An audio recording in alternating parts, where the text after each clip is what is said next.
एक सुंदर महिला विमान में प्रवेश किया और अपनी सीट की तलाश में नजरें घुमाई। उसने देखा कि उसकी सीट एक ऐसे व्यक्ति के बगल में है जिसके दोनों ही हाथ नहीं हैं। महिला को उस अपाहिज व्यक्ति के पास बैठने में झिझक हुई। वह सुंदर महिला एयर होस्टेस से बोली, मैं इस सीट पर सुविधापूर्वक यात्रा नहीं कर पाऊंगी क्योंकि साथ की सीट पर जो व्यक्ति बैठा हुआ है उसके दोनों हाथ नहीं हैं। उस सुंदर महिला ने एयर होस्टेस सीट बदलने के लिए आग्रह किया। असहज हुई एयर होस्टेस ने पूछा, मैम क्या मुझे कारण बता सकती हैं? सुंदर महिला ने जवाब दिया, मैं ऐसे लोगों को पसंद नहीं करती। मैं ऐसे व्यक्ति के पास बैठकर यात्रा नहीं कर पाऊंगी। दिखने में पढ़ी लिखी और विनम्र प्रतीत होने वाली महिला की यह बात सुनकर एयर होस्टेस अचंभित हो गई। महिला ने एक बार फिर एयर होस्टेस से जोर देकर कहा कि मैं उस सीट पर नहीं बैठ सकती, अतः मुझे कोई दूसरी सीट दे दीजिए। एयर होस्टेस ने खाली सीट की तलाश में चारों ओर नज़र घुमाई पर कोई सीट खाली नहीं दिखी। एयर होस्टेस ने महिला से कहा कि मैडम, इस इकोनॉमिक क्लास में कोई सीट खाली नहीं है, किंतु यात्रियों की सुविधा का ध्यान रखना हमारा दायित्व, अतः मैं विमान के कप्तान से बात करती हूँ, कृपया तब तक थोड़ा धैर्य रखें। ऐसा कहकर एयर होस्टेस कप्तान के पास बात करने चली गई।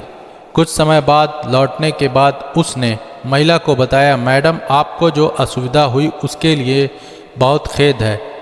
इस पूरे विमान में केवल एक सीट खाली है और वह है प्रथम श्रेणी में। मैंने हमारी टीम से बात की और हमने एक असाधारण निर्णय लिया है। एक यात्री को इकोनॉमिक क्लास के प्रथम श्रेणी में भेजने का कार्य हमारी कंपनी के इतिहास में पहली बार हो रहा है।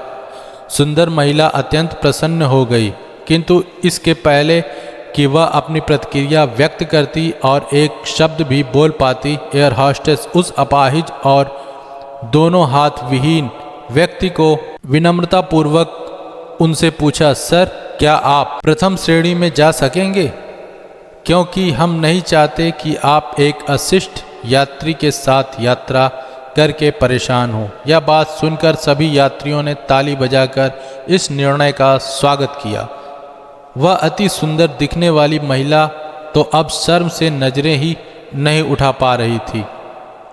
तब उस अपाहिज व्यक्ति ने खड़े होकर कहा, मैं एक भूतपूर्व सैनिक हूँ और मैंने एक ऑपरेशन के दौरान कश्मीर सीमा पर हुए बम विस्फोट में अपने दोनों हाथ खोए थे। सबसे पहले जब मैंने इन देवी जी की चर्चा सुनी तब मैं सोच रहा था कि मैंने भी किन लोगों की सुरक्षा के लिए अपनी जान जोखिम में डाली और अपने हाथ खोए, लेकिन जब आप सभी की प्रतिक्रिया देखी तो अब मैं अपने आप पर गर्व महसूस कर रहा हूँ कि मैंने अपने देश और देशवासियों की खातिर अपने दोनों हाथ खोए हैं।